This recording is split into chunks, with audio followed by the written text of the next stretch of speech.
yaitu OJK. Dengan kata lain, fintech atau pinjol yang legal adalah suatu kegiatan keuangan melalui website atau melalui gadget, tetapi yang di bawah pantauan OJK, Otoritas Jasa Keuangan. Jadi itu yang legal ya Bu ya. Nah kemudian ada ciri-ciri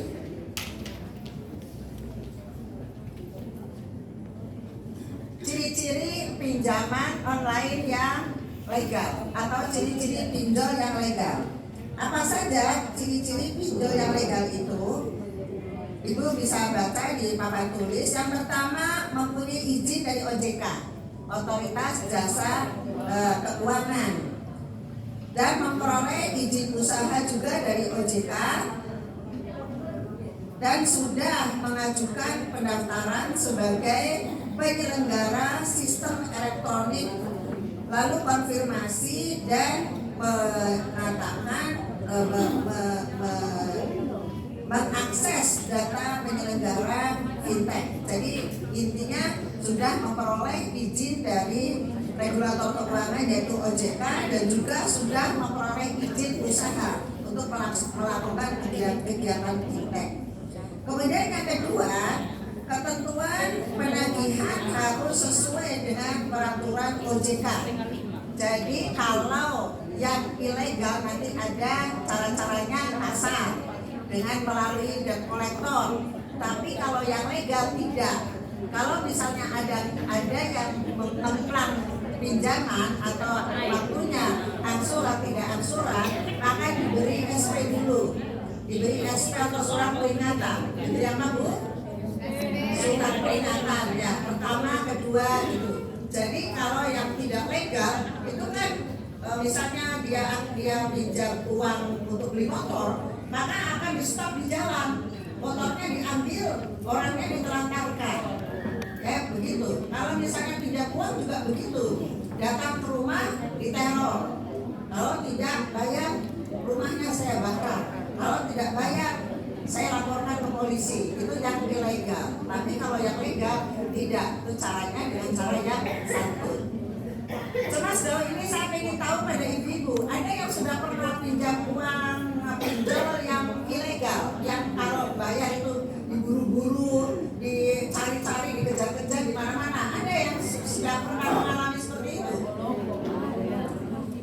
Belum ya? Alhamdulillah kalau belum. Alhamdulillah kalau belum, jangan sampai ya Bu ya. Jangan sampai. Maka nanti kami akan kasih tahu solusinya seperti apa. Tapi Bu, menjelang pemilu tahun 2014 itu ya Bu, banyak sekali yang pinjol ya. Akibatnya apa? Jadi anggota DPR tidak, utangnya banyak. Akibatnya ada yang sampai bunuh diri, naudzubillah min dzalik. Kalau yang jadi anggota DPR, biayanya pinjol ke pinjol, maka ketika jadi anggota DPR bukan memikirkan rakyat, tapi memikirkan bagaimana cara membayar hutang. Ya ya Bu. Nah itu yang terjadi seperti itu kan. Jadi harus kita ini bijaksana lah gitu.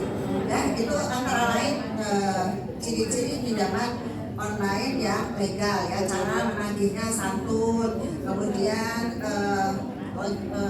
lembaganya juga yang diketahui atau yang dilindungi oleh pemerintah melalui OJK atau Otoritas Jasa Keuangan. Nah sekarang apa yang dimaksud dengan fintech ilegal?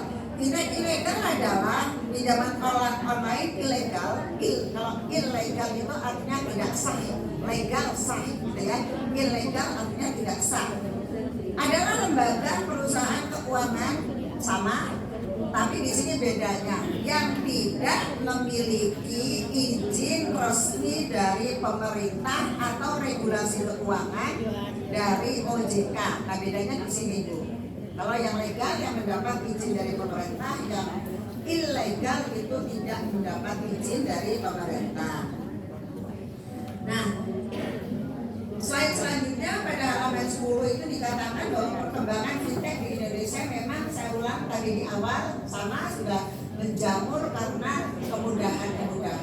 Tapi di balik kemudahan itu kalau kita terjerembab masuk ke dalam fintech yang ilegal, ujung-ujungnya kita yang akan menderita. Ini mungkin baca berita kasus di Yogyakarta, ada mahasiswa senior